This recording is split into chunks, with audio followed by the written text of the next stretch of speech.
Puji Tuhan Bapak Ibu, kita tiba di hari ke-17 di Petualangan 2021. Catatan dari Badan Penanggulangan Bencana Nasional, kurang lebih pertanggal 10 kemarin ada 70 bencana dari Sabang sampai Merauke. Dan terakhir kita kemarin dikejutkan dengan gempa bumi di Sulawesi Barat dan beberapa tempat. Dan saat ini kita patutlah berdoa bagi semua korban di Mamuju dan kota-kota sekitarnya, juga bagi keluarga-keluarga korban dari maskapai Sriwijaya Airlines yang jatuh kemarin. Tuhan menolong, Tuhan menolong. Tahun 2021 ada begitu banyak hal yang belum kita tahu. Nah, bagaimana supaya kita bisa tetap penuh sukacita? Nah, hari ini kita belajar tetap fokus hidup benar. Sama-sama bilang, fokus hidup benar. Kita tidak usah mengandai-andai peristiwa apa yang terjadi. Fokus utama kita kalau kita masih diizinkan hidup oleh Allah adalah bagaimana kita tetap mempertajam untuk belajar hidup benar. Belajar hidup benar, kita harus jaga kekudusan kita. Belajar hidup benar, minggu lalu kita belajar mengembangkan ketaatan kita. Dan khusus untuk minggu ini kita belajar untuk mendengar atau bertanya pada Tuhan.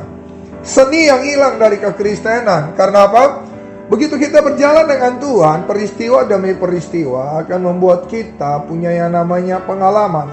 Nah, terkadang di dalam hal itulah kita mulai kurang bertanya. Atau mungkin karena kita berjalan bersama Tuhan, kita dikelilingi oleh berkat.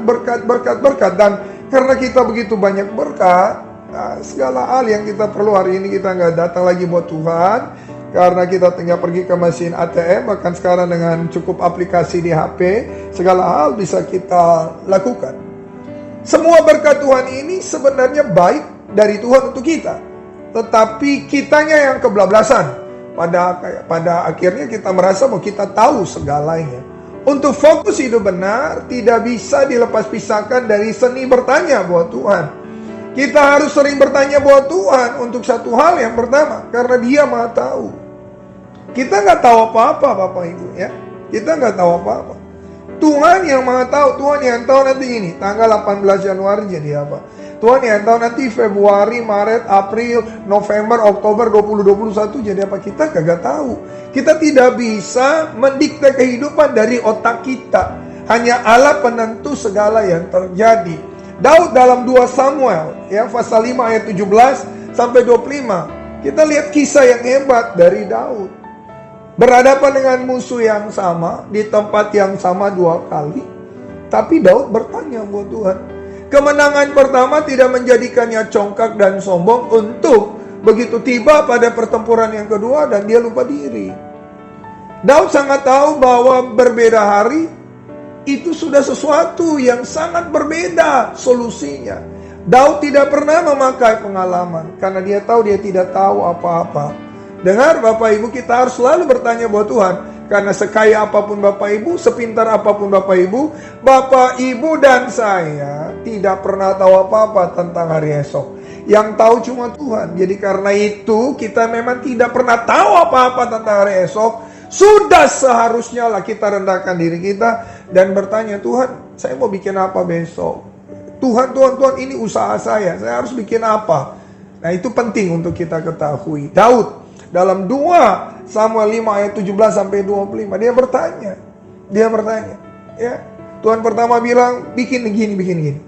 Nah, begitu kedua Tuhan bilang, kamu enggak boleh bikin apa-apa, kamu diam aja, tunggu bunyi-bunyian di pohon kertau baru kamu bergerak. Saudara bayangin, musuh yang sama, tempat yang sama, solusi, way out dari Allah berbeda.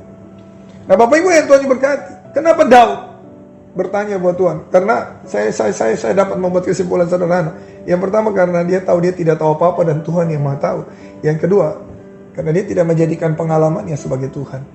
Mari kita jujur, berapa banyak dari kita menjadikan pengalaman sebagai Tuhan. Karena pengalaman adalah Tuhan, dia nggak perlu bertanya.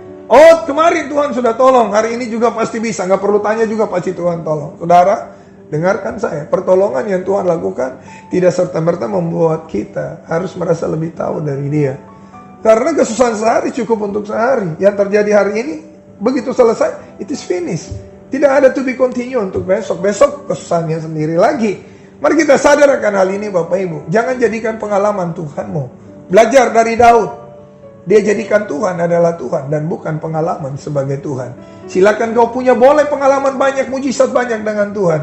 Tapi jangan serta-merta itu menjadikan Tuhan, menggantikan Tuhan yang sesungguhnya. Yang harus kau datang bertelut bersujud menyembah. Dan kau bertanya, saya harus buat apa Tuhan? Untukku, untuk keluargaku, untuk usahaku, untuk pekerjaanku, untuk pelayananku, untuk semua pergumulanku. Tuhan menolong Bapak Ibu. Tetap belajar bertanya buat Tuhan. Supaya fokus hidup benar dapat setiap hari kita jalani dengan semakin baik. Percayalah, kita gak pernah tahu apa-apa. Dia sungguh Tuhan yang maha tahu. Dan jangan jadikan pengalaman sebagai Tuhanmu. Tuhan memberkati. Bapa di surga, inilah doa dan berkat-Ku untuk umat-Mu. Biarlah renungan firman ini membuat kami sadar, Engkau saja satu-satunya Tuhan, bukan pengalaman. Kami harus selalu datang bertanya kepadamu, sebab kami tidak pernah tahu ada apa yang terjadi besok. Ini kami, hamba serahkan umat-Mu ke dalam tangan-Mu. Amin.